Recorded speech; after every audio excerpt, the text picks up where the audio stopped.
고맙고 감사하신 주님, 주님께서 저희를 일찍이 사랑하셔서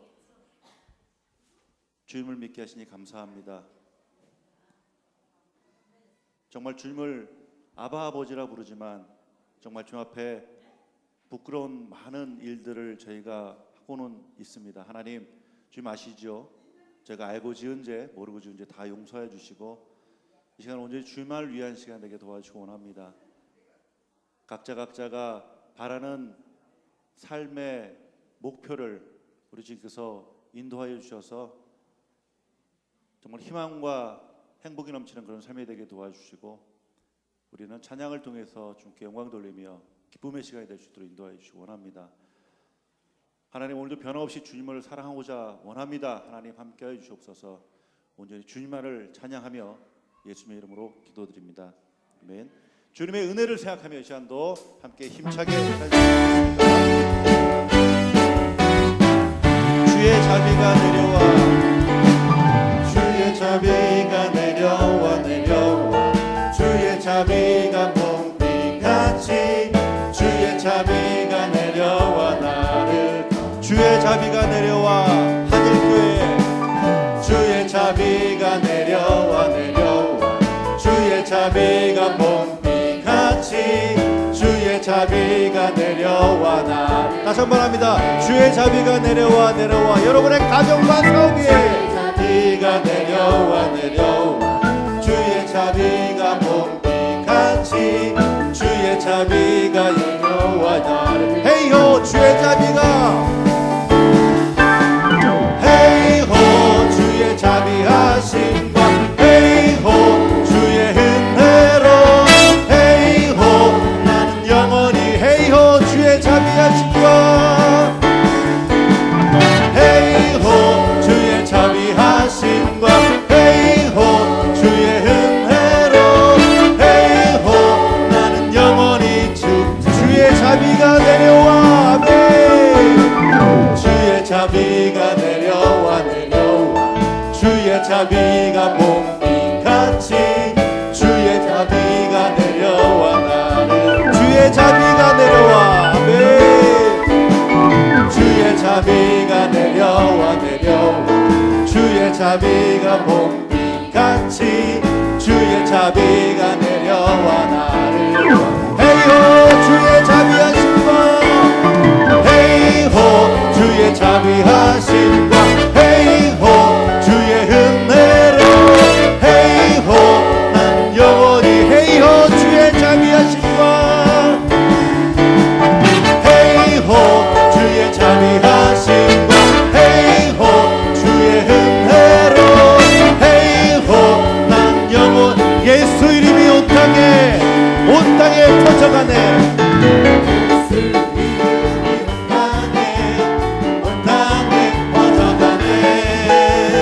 잃어버린 영혼 예수 이름, 그 이름 듣고 돌아오네. 예수님 기뻐 노래하시리, 잃어버린 영혼 돌아올 때. 예수님 기뻐 춤추시리, 잃어버린 영혼 돌아올 때. 예수 이름이 온 땅에 선포되네. 하나님의 나라 열방 중에 임하시네. 하나님 기뻐 노래하시니, 열방이 주께 돌아올 때. 하나님 기뻐 춤추시네. 잃어버린 예수 이름이 온 땅에 퍼져가네. 예수 이름이 온 땅에 퍼져가네. 잃어버린 영혼 예수 이름, 그 이름 듣고 돌아오네.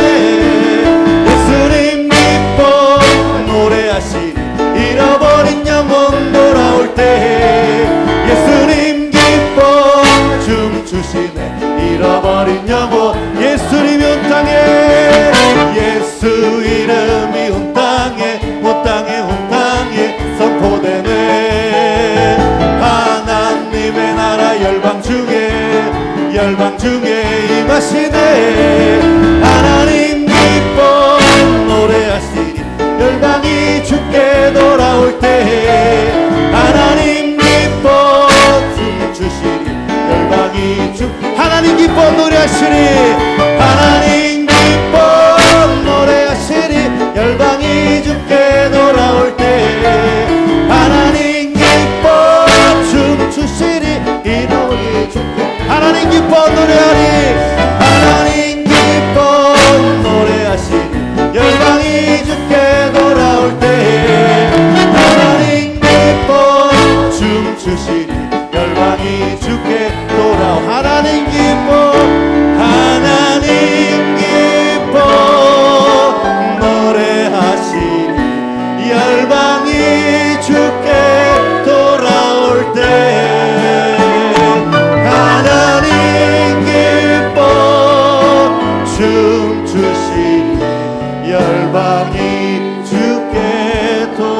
앞에 모든 걸 맡기고 나갑니다.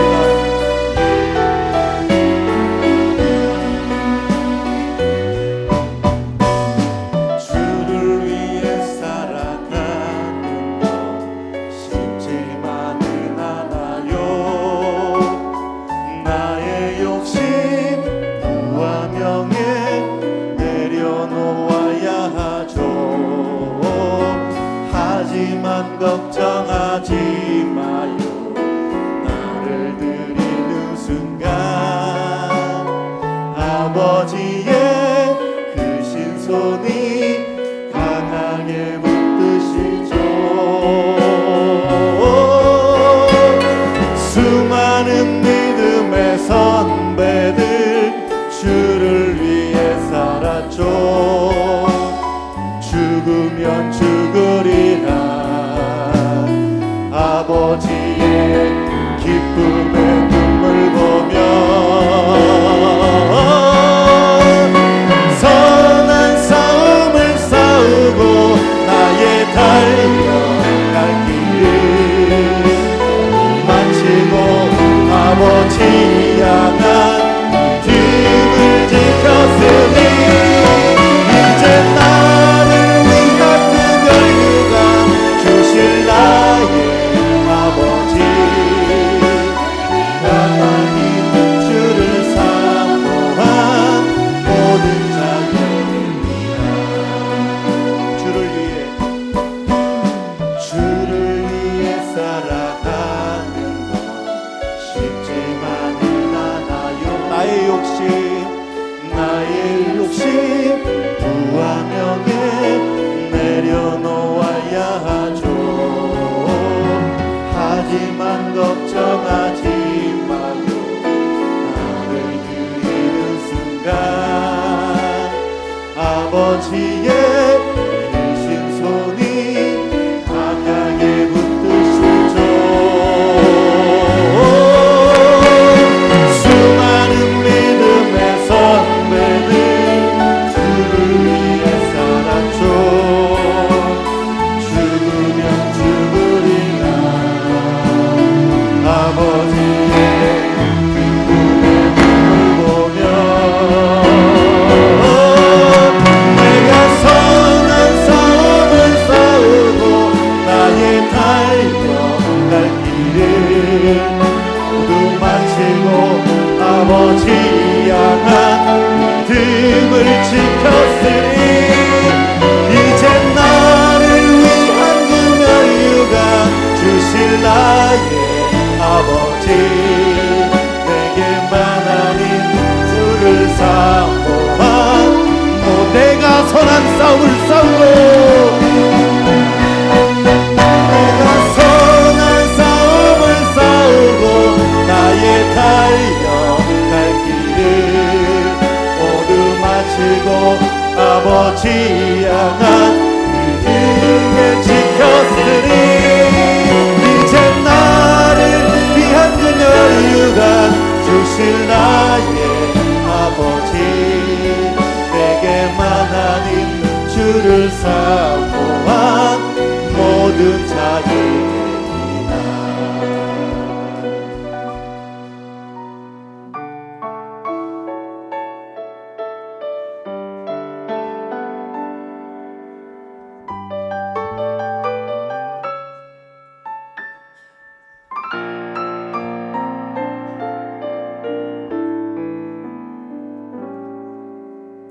오직 주의 은혜로 지금 여기 서 있네.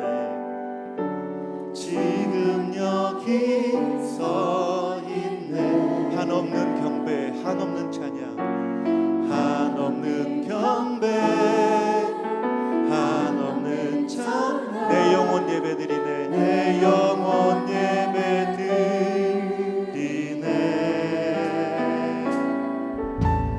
나를 위한 이 땅에 오신 주의 은혜, 오신 주의 은혜, 십자가 고통 이기신 주님, 십자가 고통 이기신 주님, 그 은혜 어찌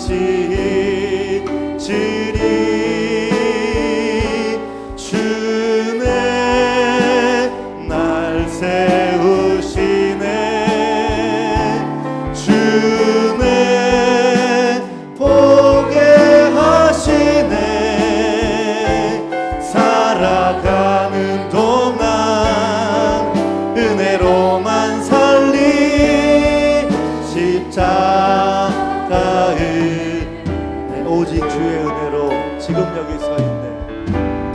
오직 주의 은혜로 지금 여기 서 있네. 한없는 경배, 한없는 경배, 한없는 찬양, 내 영혼 예배 드리네. 나를 위해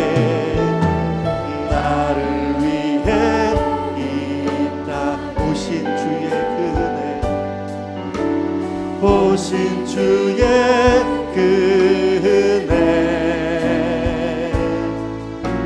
십자가 고통 이기신 주님, 그 은혜 어찌 잊으리. 그 은혜 날 세우시네. 주네 보게 하시네. 살아가는 동안 은혜로만 살리. 십자가 주네 날 세우시네. 주네 날 세우시네. 주네 보게 하시네. 살아가는 동안 은혜로만 살리. 십자가 주님의 은혜를 생각하며 주네 날 세우시네. 주네 날 세우시네. 주네 보게 하시네. 살아가는 동안 은혜로만 살리. 십자가 은혜로,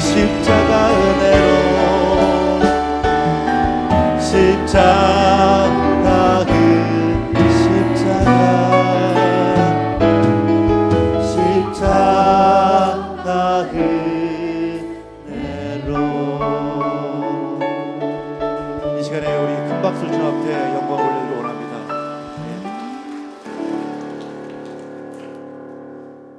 우리 옆에 계신 분들에게 사랑을 가득 담아서 한번 인사 나누고 예배하도록 하겠습니다. 사랑합니다. 축복합니다. 사랑합니다. 축복합니다. 마리아 찬양대 조하게 맞추어 묵상기도 드리겠습니다.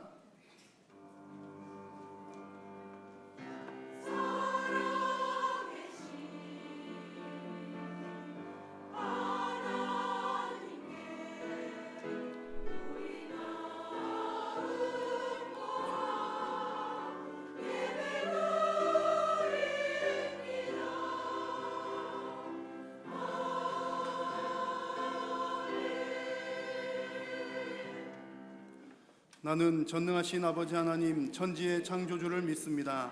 나는 그의 유일하신 아들 우리 주 예수 그리스도를 믿습니다. 그는 성령으로 잉태되어 동정녀 마리아에게서 나시고 본디오 빌라도에게 고난을 받아 십자가에 못 박혀 죽으시고 장사된 지 사흘 만에 죽은 자 가운데서 다시 살아나셨으며 하늘에 오르시어 전능하신 아버지 하나님 우편에 앉아 계시다가 거기로부터 살아있는 자와 죽은 자를 심판하러 오십니다. 나는 성령을 믿으며 거룩한 공교회와 성도의 교제와 죄를 용서받는 것과 몸의 부활과 영생을 믿습니다. 아멘. 484장 찬송 후에 최장호 안수 집사님 우리를 대표해서 기도 인도하시겠습니다.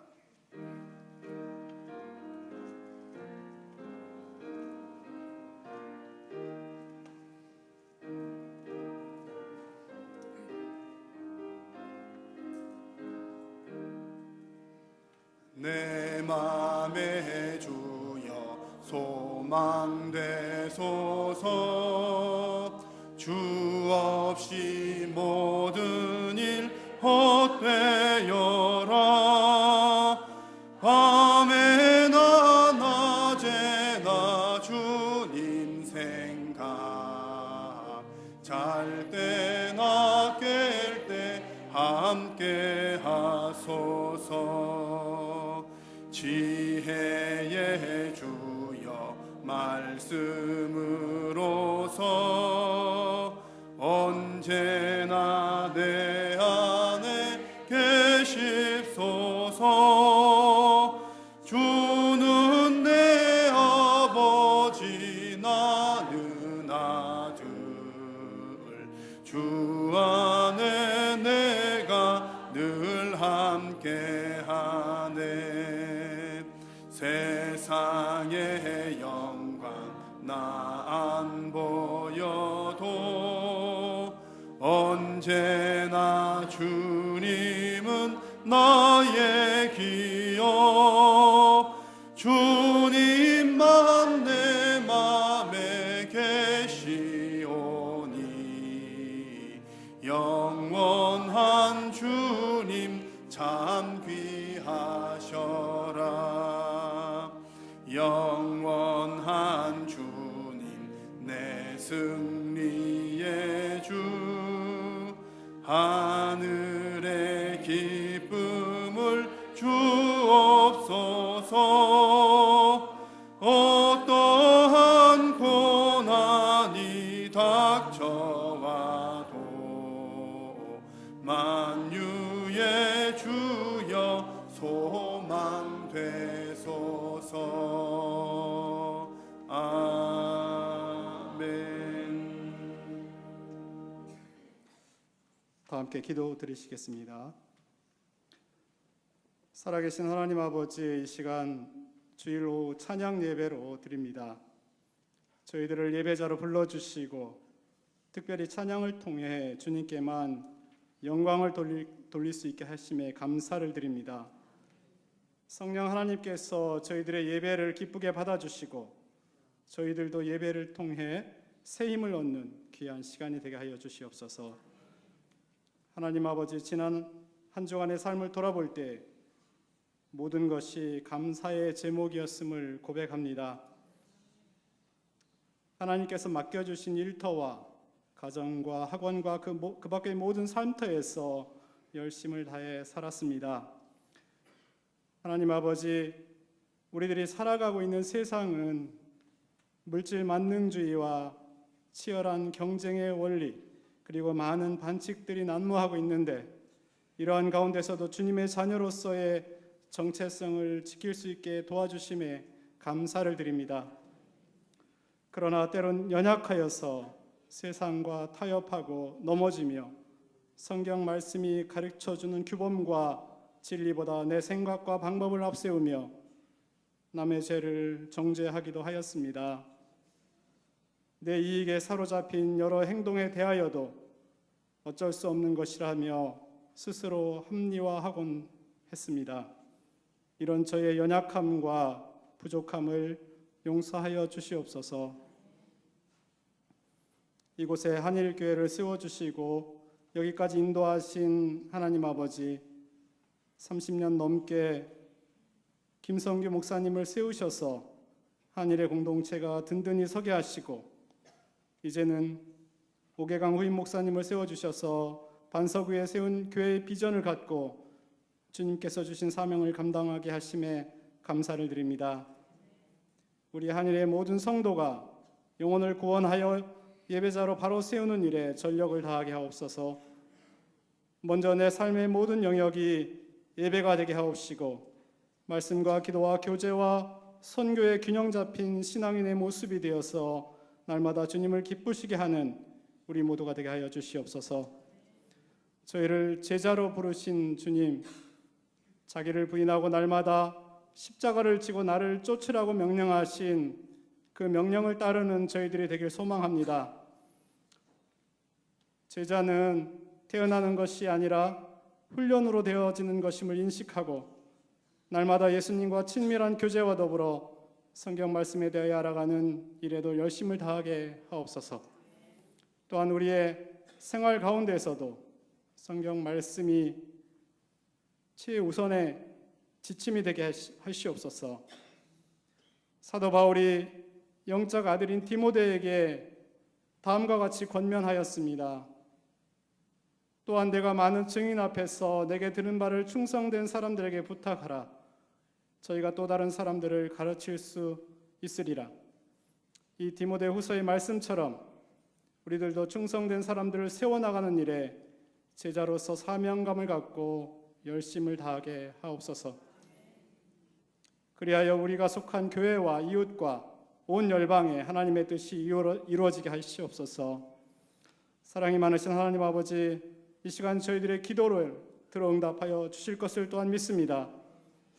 질병 가운데 힘들어하는 성도들에게 건강이 회복될 수 있게 하여 주시옵소서. 물질적 어려움을 겪고 있는 성도들이 있다면 속히 해결되게 하여 주시옵소서. 연약한 믿음의 성도에게는 성령 충만의 은혜를 부어주시옵소서. 특별히 가족 중에 믿지 않는 이가 있다면 속히 주님을 영접할 수 있게 하여 주시옵소서. 이 시간 세우신 김봉수 강도사님을 통하여서 은혜의 공급자를 바라보라는 제목의 말씀을 듣고자 합니다. 진리의 말씀, 생명의 말씀이 전해지게 하옵시고 듣는 모두가 삶 속에서 구체적으로 적용하며 승리할 수 있게 하여 주시옵소서. 마리아 찬양대의 찬양과 여러 모양으로 예배를 돕는 손길들의 헌신도 기쁘게 받아주실 것을 믿사오며 예수님의 이름으로 기도드렸습니다.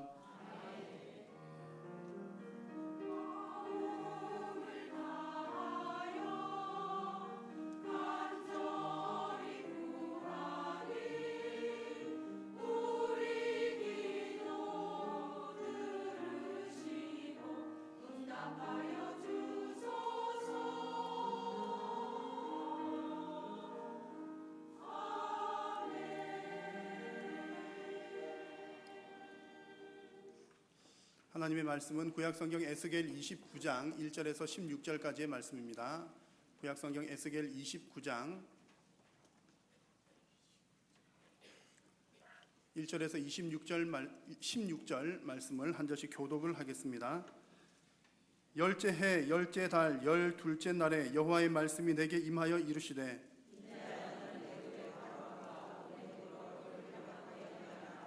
너는 말하여 이르기를 주 여호와께서 이같이 말씀하시되 애굽의 바로 왕이여 내가 너를 대적하노라. 너는 자기의 강들 가운데 누운 큰 악어라. 스스로 이르기를 나의 이 강은 내 것이라. 내가 나를 위하여 만들었도다 하는도다.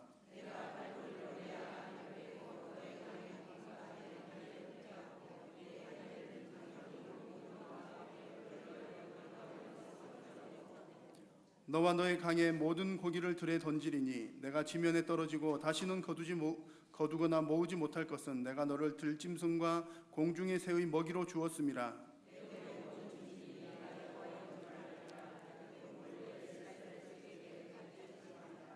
그들이 너를 손으로 잡은즉 내가 부러져서 그들의 모든 어깨를 찢었고 그들이 너를 의지한즉 내가 부러져서 그들의 모든 허리가 흔들리게 하였느니라.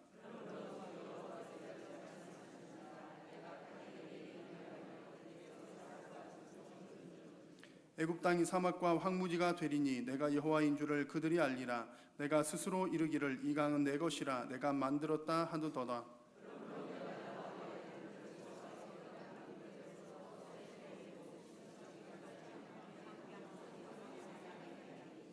그 가운데로 사람의 발도 지나가지 아니하며 짐승의 발도 지나가지 아니하고 거주하는 사람이 없이 40년이 지날 것이라.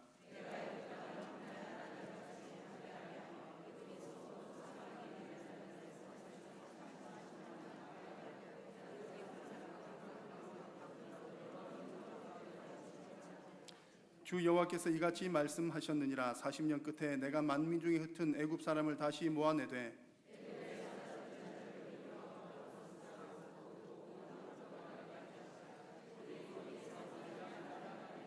함께 읽습니다. 나라 가운데에 지극히 미약한 나라가 되어 다시는 나라들 위에 스스로 높이지 못하리니 내가 그들을 감하여 다시는 나라들을 다스리지 못하게 할 것임이라. 그들이 다시는 이스라엘 족속의 의지가 되지 못할 것이요 이스라엘 족속은 돌이켜 그들을 바라보지 아니하므로 그 죄악이 기억되지 아니하리니 내가 여호와인 줄을 그들이 알리라 하셨다 하라. 아멘.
아멘, 아멘.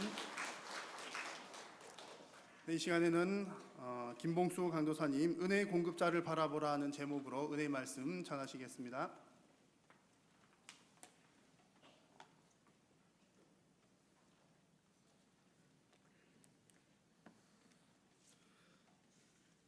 네, 에스겔 29장부터 32장까지는 이 4장은 애굽에 관한 내용입니다. 애굽에 관한 말씀이고 긴 분량입니다. 애굽에 관해서 4장이나 할애했던 이유가 무엇일까요? 중요하기 때문 아니겠습니까? 이스라엘에게 있어서 애굽과의 관계는 매우 중요하다라는 겁니다. 이것은 우리에게도 적용됩니다. 성도의 삶에 있어서도 애굽과 같은 특징을 가지고 있는 세상과의 관계가 매우 중요하다는 것입니다. 애굽 전에 보면 앞에는 두로라는 나라가 나오는데요. 두로와 애굽의 차이점이 무엇일까요? 둘 다 잘 삽니다. 근데 이 두로라고 하면 갑자기 잘 산 나라의 이미지가 있습니다. 갑자기 두각을 내는 벤처기업 같은 것, 이런 이미지가 두로의 이미지입니다. 그래서 제 주관으로는 홍콩, 싱가포르, 두바이 같은 도시 국가의 이미지가 강한 것이 바로 두로인데요. 반면에 애굽은 전통적인 강한 나라입니다. 큰 나라이고 기본적으로 복을 많이 받은 나라입니다. 인구도 많고 나일강도 있습니다. 축적되어 있는 재화도 있고 또 재산도 많이 있는 나라가 바로 애굽이었습니다. 거기다가 정치적인 안정이 있는 나라, 로마 제국이라든지 미국과 같은 아주 강한 나라가 바로 애굽입니다. 그러다 보니까 이 이스라엘이 어떤 나라보다도 애굽을 정말 부러워했습니다. 부도 있고 또 지식도 있고 특별히 이 정치적인 안정이 있는 나라였기 때문에 굉장히 부러워했는데요.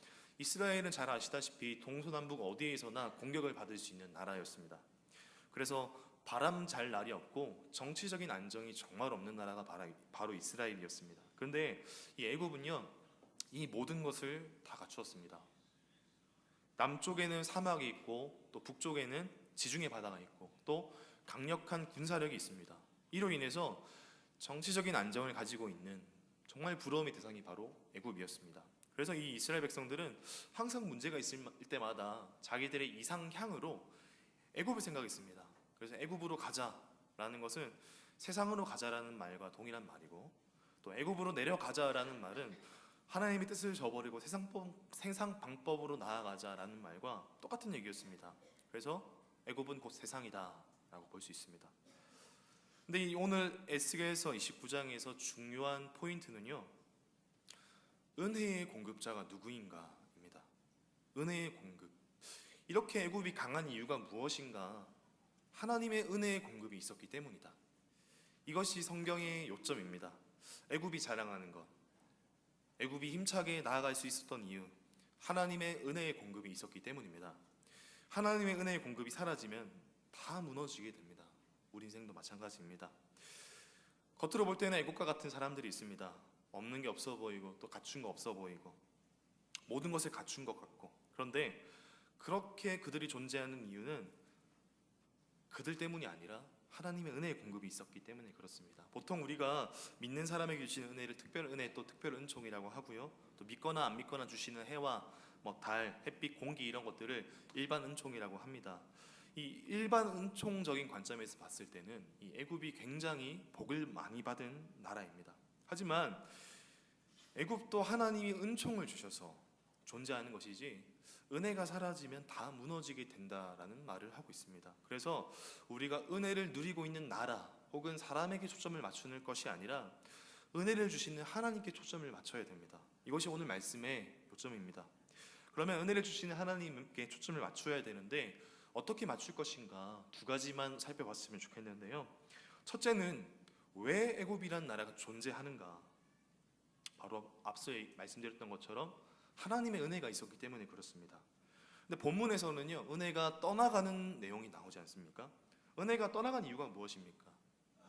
교만할 때 은혜가 떠나갑니다. 우리가 붙들어야 될 것은 언제나 겸손함을 통해서 하나님의 은혜의 공급이 있어야 된다는 것입니다. 그래서 베드로전서 5장 5절 보니까, 신약성경 베드로전서 5장 5절에 보니까 이런 말씀이 있습니다.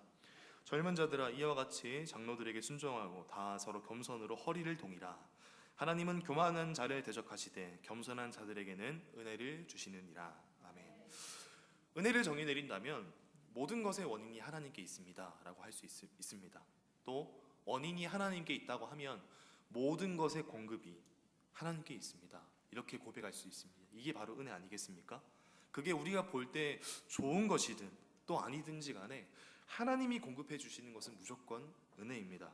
그래서 이 은혜를 외치는 사람들은 그 뿌리를 하나님께로부터 찾고 하나님 주셨으니까 그것이 무엇이든지 감사하고 또 영광과 찬송을 돌릴 수 있어야 됩니다. 즉 은혜가 아닌 은혜의 공급자를 붙드는 인생이 되어야 됩니다.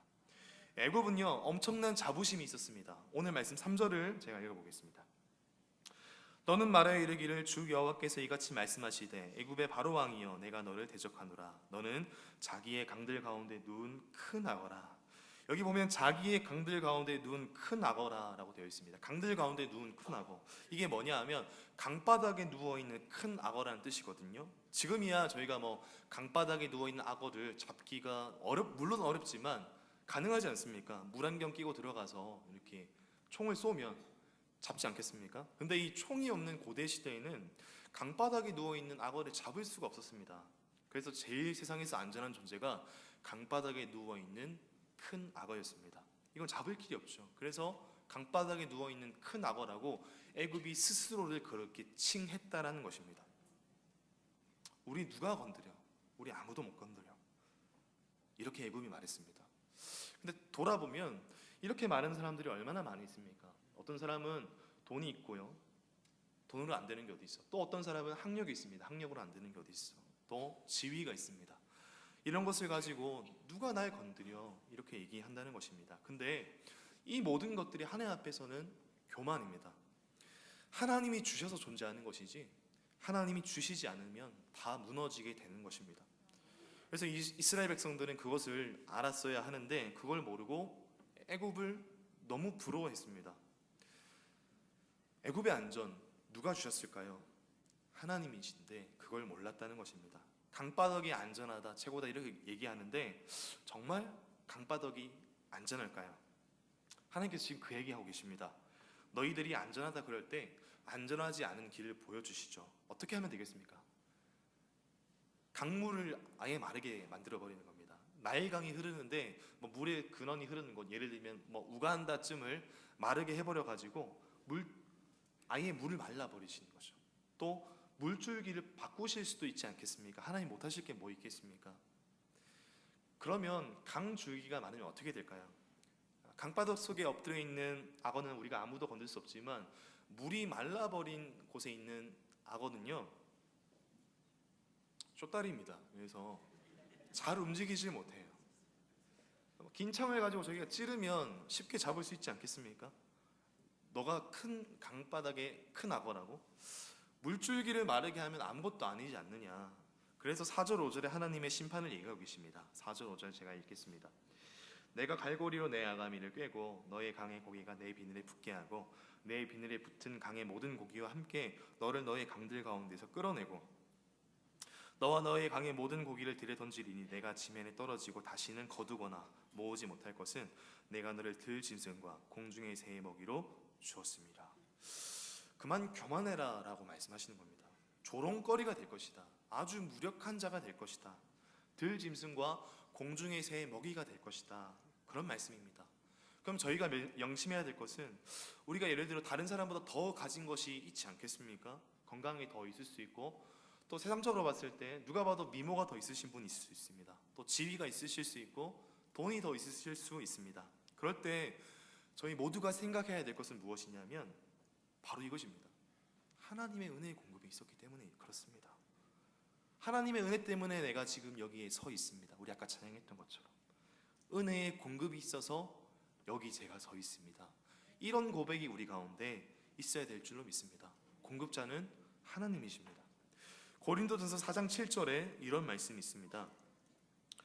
누가 너를 남달리 구별하였느냐? 내게 있는 것 중에 받지 아니한 것이 무엇이냐?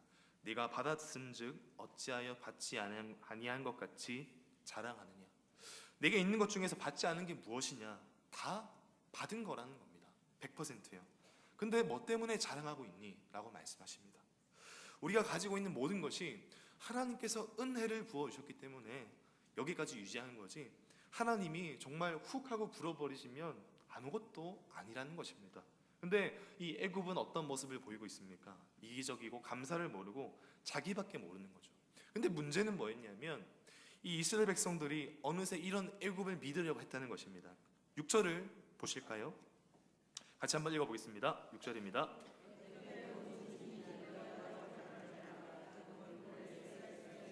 갈대 지팡이라.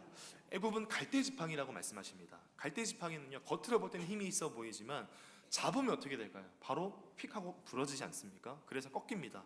7절 보니까 그들이 너를 손으로 잡은즉 내가 부러져서 그들의 모든 어깨를 찢었고, 이스라엘이 갈대 지팡이를 짚다가 갈대가 부러져서 손, 허리, 어깨 다 베었다는 것입니다. 또 그들이 너를 의지한즉 내가 부러져서 그들의 모든 허리가 흔들리게 하였느니라. 갈대 지팡이를 가지고 무게 중심을 잡으려고 하다가 허리가 흔들리고 무게 중심이 없어져서 쓰러지게 된다는 것입니다. 갈대 지팡이는 믿을게 못 된다라는 말입니다. 애굽은 가짜입니다. 가짜 지팡이이기 때문에 이스라엘아 믿으면 안 된다라고 말씀하세요. 겉모습은 정말 믿음직해 보이지만 결정적인 순간에 깨져버리는 것이 바로 갈대 지팡이이기 때문입니다. 믿을 만한 게 무엇일까요? 바로 하나님의 지팡이밖에 없습니다. 하나님 믿고 의지할 줄 우리가 알아야 되겠습니다. 그게 없으면 무너집니다.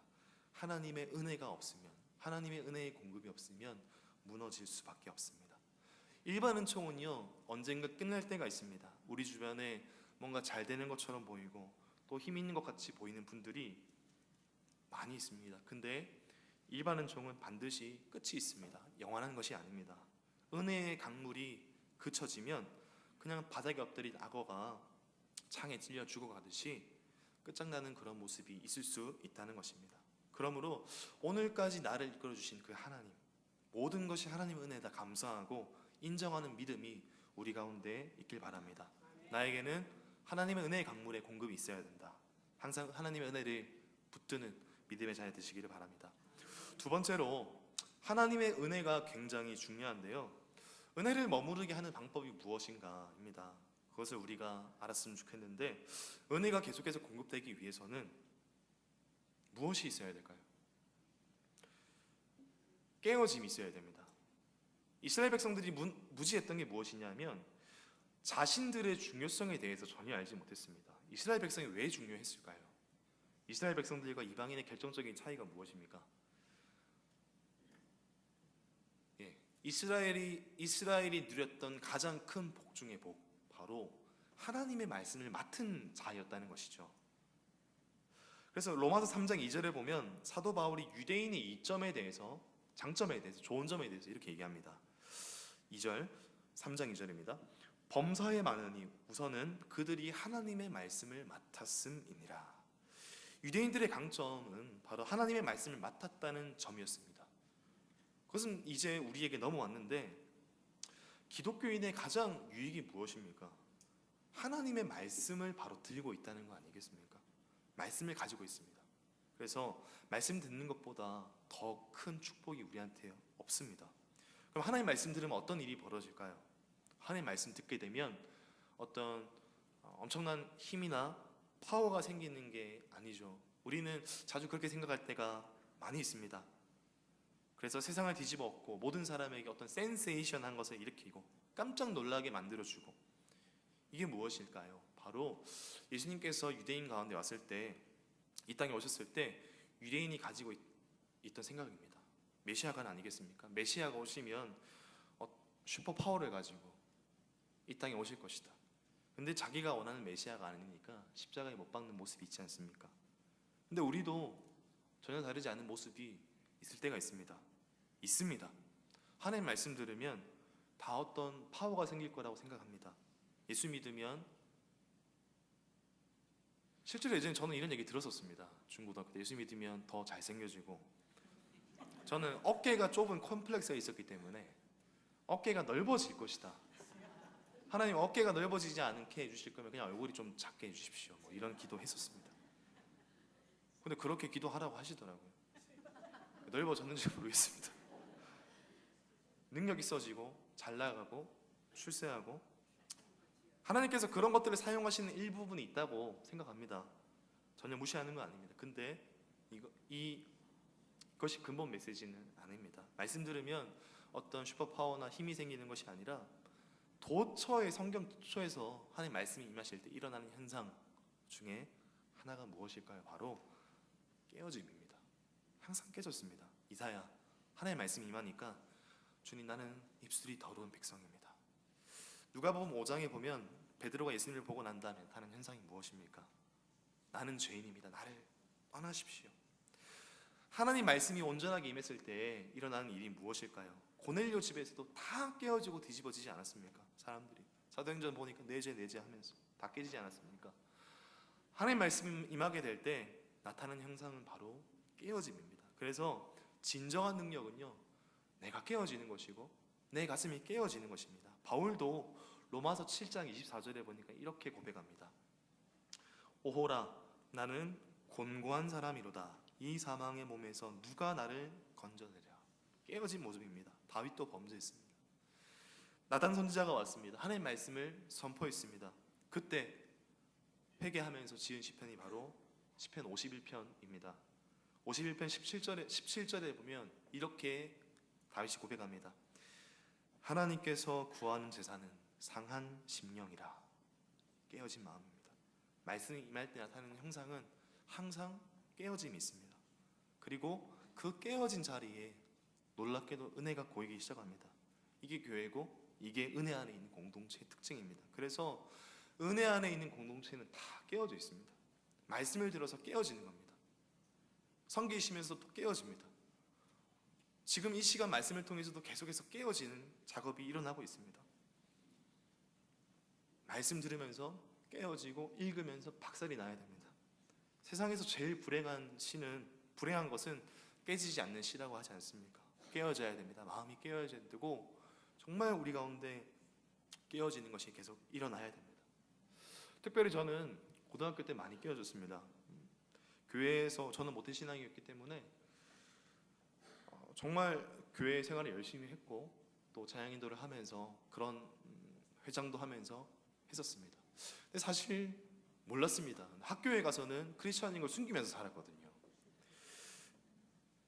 저만 그랬습니까? 그렇게 살았습니다. 괜히 막 애들 오면은 제가 찬양인도 하니까 제가 찬양인도 하는 거 들키는 게 좀 부끄럽기도 하고 그런 애들이 있거든요. 저 같은 사람들이. 근데 제가 이제 고3 때 믿기 어려우시겠지만 이제 왕따를 당하게 됐습니다. 왜 왕따를 당했는가? 교회를 다닌다는 이유로 왕따를 당하게 되었고 그리고 제 친구가 좀 특이한 4차원인 친구였는데 그 친구를 모든 아이들이 이제 왕따를 시킬 때 같이 왕따 시켜야 되거든요. 그 학교의 분위기가 그런 게 있습니다. 근데 편을 들었기 때문에 같이 저도 이제 당하게 된 거죠. 근데 그 왕따가 이제 그 친구에서 넘어와서 저한테 완전히 넘어왔습니다. 그러면 이제 학교에 가면 이제 자리에 앉으려고 하면 이제 뒤에 뭐 앞정이 있고 또 뭐 신발을 실내화를 신으려고 하면 또 그런 앞정 같은 것이 있고 또 그때 당시에 K1이라고 혹시 아시는지 모르겠습니다. 지금 UFC 같은 그런 격투기가 유행했었기 때문에 아이들이 저한테 와서 점점 시비를 걸기 시작했습니다. 그래서 5대1로 싸우고 그랬었습니다. 도저히 이거는 견딜 수가 없다 해서 싸워서 이겼습니다.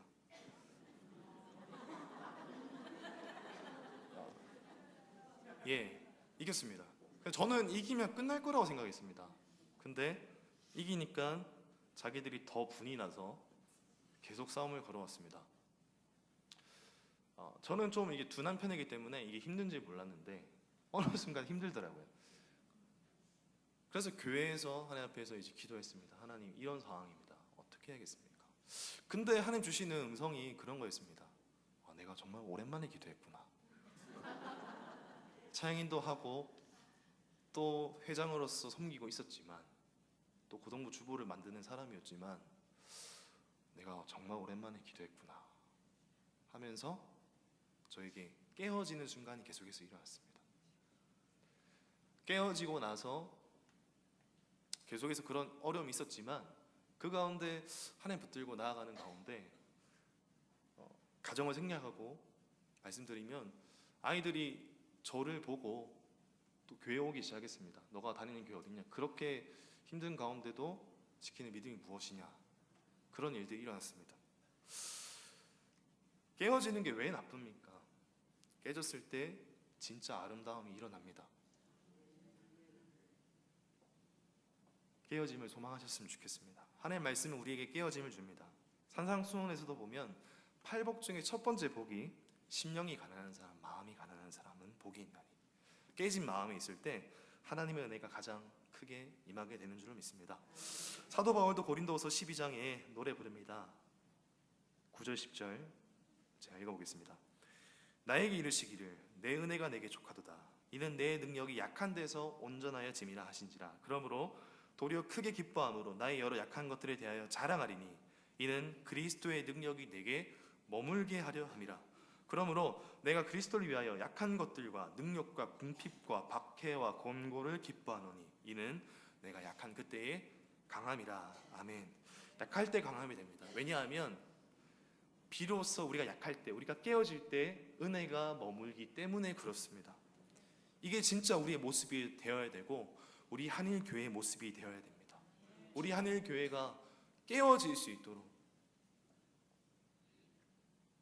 우리 공동체가 깨어져서 하나님의 은혜를 흘려보내는 교회가 될 수 있도록 그 기도가 우리의 가운데 있어야 될 줄을 믿습니다. 깨어지면 계산으로 살지 않게 됩니다. 우리가 어떤 사람 만났을 때 제일 싫은 게 무엇입니까? 이것저것 계산할 때 아니겠습니까? 이해는 하지만 항상 근데 우리도 계획으로 삽니다. 근데 압니다. 계산으로 살고 싶지 않다는 거. 근데 계산으로 사는 이유가 무엇이겠습니까? 깨어지지 않았기 때문에 그렇습니다. 하나님의 은혜의 체험이 없으면 우리는 계산으로 살 수밖에 없습니다. 내 몸 자체가 계산으로 똘똘 뭉쳐있기 때문에 그렇습니다. 근데 하나님의 은혜에 머물고 붙들림 바 되게 되면 결과는 하나님께 속한 것이기 때문에 저희가 맡기게 됩니다. 그래서 계산으로 살지 않고 결과는 하나님께 맡기는 것이죠. 계산으로 사는 것이 잘 사는 것처럼 보이지만 계산은요, 내 사이즈를 넘지 못한다는 단점이 있습니다. 계산한다는 건 왜냐하면 나에게 맞추기 때문에 그렇습니다. 바꿔 말하면 내 사이즈를 넘어가지 못합니다. 근데 하나님의 은혜가 임하면 어떻게 됩니까? 바로 깨어지죠. 그러면 깨어지면 어떻게 됩니까? 사이즈가 바뀌게 됩니다. 쓰레기 분리수거를 집에서 하다 보면 잘 아시죠? 제가 뭘 얘기하려고 하시는지. 예, 일반 쓰레기 봉투를 계속 담다 보면 안 들어갈 때가 있습니다. 안 들어가다가 이렇게 계속 쭉쭉쭉 돈을 좀 아끼려는 좀 그런 마음으로 넣다 보면 이게 삐죽 튀어나오죠. 혹은 찢어지죠. 그때 이게 뭐 사실 제가 미화원 분이 아니셔서 잘 모르겠지만 그때 비록 느끼게 되는 거죠. 아, 사이즈 찢어지면, 깨어지면 더 많은 것이 들어갈 수 있게 되구나. 어떤 면에서 저희 마음도, 저희의 믿음도, 또 우리가 교회 일을 하면서도 마찬가지입니다. 우리가 교회 일을 하다 보면 늘 자기의 계산과 그 틀 안에서 갇혀서 하지 못하는 일이 얼마나 많이 있는지 모릅니다. 저희 중고등부가 저번에, 솔직히 저만 그렇게 생각하는지 모르겠지만 제 생각에는 고등부가 지난 봄에, 갑자기 단어가 기억이 안 납니다. 지난 봄에 운동을 하게 데려가는 일이 있었습니다. 애들이 늘 하는 말이 그거였습니다. 너네 뭐 하고 싶니? 그러면은 레크레이션 같은 거, 그리고 축구하고 싶다라는 거예요. 근데 축구를 하면 단점은 무엇이냐면, 혹시 무엇인지 아시겠습니까? 여자애들이 안 해요. 레크레이션 하면 무엇이 문제냐면 다 하기 싫어한다는 거예요. 그래서 도대체 뭘 해야 될까? 답이 안 나왔습니다. 그래서 제가 이렇게 제안했습니다. 볼링 한번 치자. 근데 애들이 볼링 치는 아이들이 많이 없어요. 그래서 당일날 볼링을 치러 가려 했는데 몇 명 아이들은 벌써 튀어서 도망가 버렸고, 억지로 따라온 또 여자애들이 있었습니다. 근데 막상 가서 치니까 그 여자애들이 엄청 소리를 지면서 치더라고요. 깍깍거리면서. 그때도 느끼게 된 게 별거 아닌 거지만 자기의 계산은 늘 그런 것이었는데 누군가의 도움을 통해서 이것을 넘어서게 됐을 때 그것이 또 얼마나 즐겁고 기쁜 일인지 깨닫게 된다는 말입니다. 깨어지게 되면 그 이전에는 상상하지 못하는 일들을 할 수밖에 없습니다. 결국은 은혜로 인해서 깨어지는 건 복입니다. 우리가 성숙하기 때문입니다. 그래서 우리가 다 내려놓고 깨어졌으면 좋겠습니다. 그 깨진 곳에 하나님의 은혜를 부어주십시오. 기도하는 것이 우리 가운데 있었으면 좋겠습니다. 그래서 우리가 하고자 하는 그 교회의 사역과 사명들, 우리 힘으로 될 수 없습니다. 깨진 사람만 할 수 있고 깨진 교회만 우리 모든 이 지역에 은혜의 생명수를 흘러내 보낼 줄로 믿습니다. 말씀 정리하겠습니다. 결국은요, 애굽을 따라가는 인생, 강해 보이지만 약한 인생입니다. 진짜 강한 인생은 깨진 인생입니다. 그래서 하나님이 우리를 사랑하셔서 애굽의 길로 가지 않게 하시고 말씀 들으라고 말씀하시는 겁니다. 그리고 깨어지면 그곳에 은혜가 임하게 되어서 하나님의 은혜로 살아가게 됩니다. 하나님 앞에 깨어진 인생, 또 하나님의 은혜가 보이는 인생 살아가는 여러분 되시기를 간절히 소망합니다. 기도하겠습니다. 아버지 하나님, 감사와 찬양을 드리며 나아갑니다. 하나님의 은혜의 공급이 있어야 모든 것이 존재하는 줄로 믿습니다. 우리 눈앞에 애굽의 모습이 있습니다. 힘이 있고 멋있어 보이는 그 모든 것을 우리가 따라가는 것이 아니라 은혜의 공급자가 누구이신지 알고 하나님 바라보며 나아가는 저희들 되어줄 수 있도록 주님께서 인도하여 주시옵소서. 그리고 하나님, 우리 각자에게 또 우리 교회 가운데 하나님의 은혜가 머무르기를 간절히 소망합니다. 그뿐만 아니라 깨어짐을 통해 은혜의 공급을 그치지 않고 또한 은혜를 공급하는 또 많은 열매를 거두는 우리 교회 또 모든 성도님들 될 수 있도록 주님께서 인도하여 주시옵소서. 감사드리며 예수 그리스도의 이름으로 기도드립니다. 아멘. 301장 찬송입니다. 301장입니다.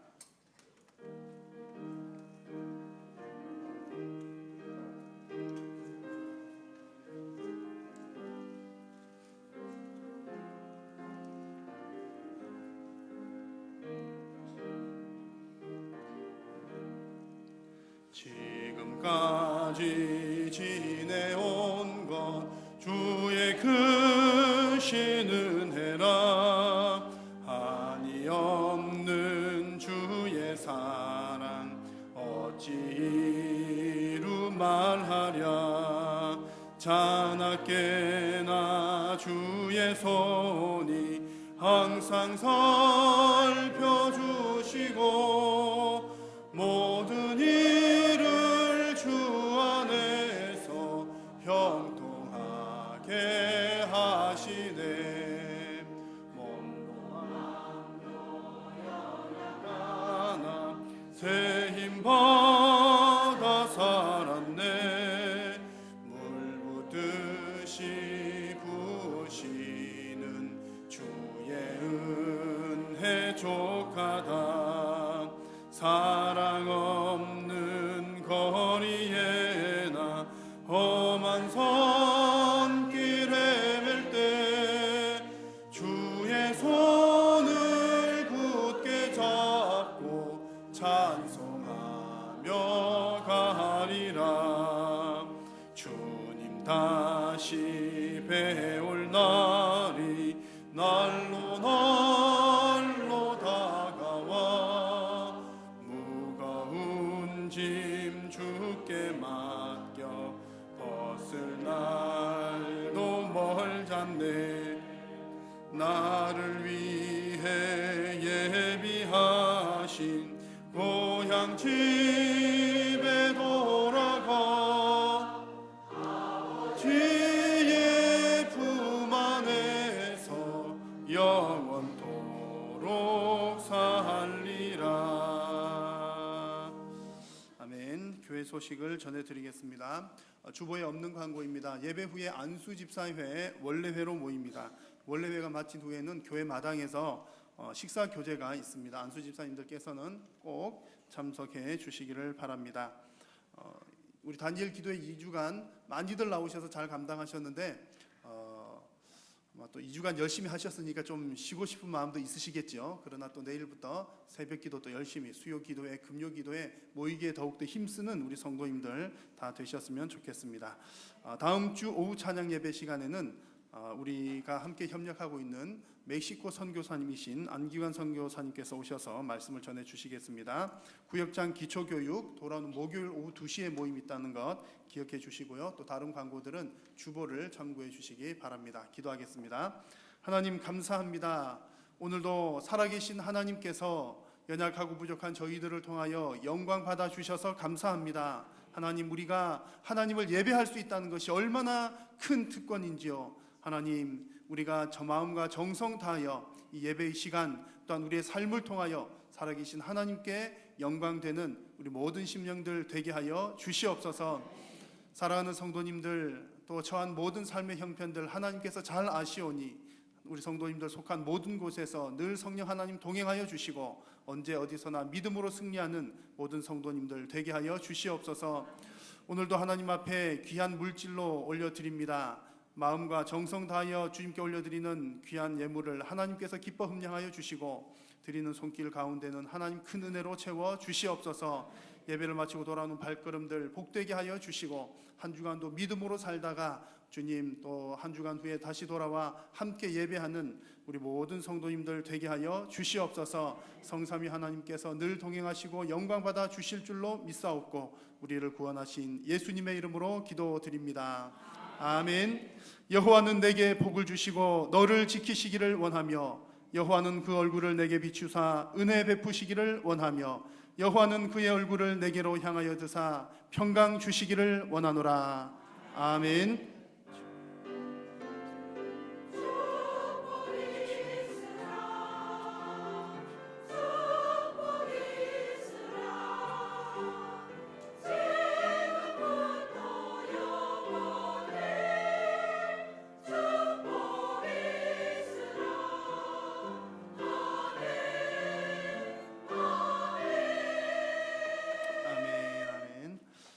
우리 옆에 분들에게 이렇게 인사 나누고 돌아가겠습니다. 한 주간도 성령님과 동행하십시오. 한 주간도 성령님과 동행하십시오.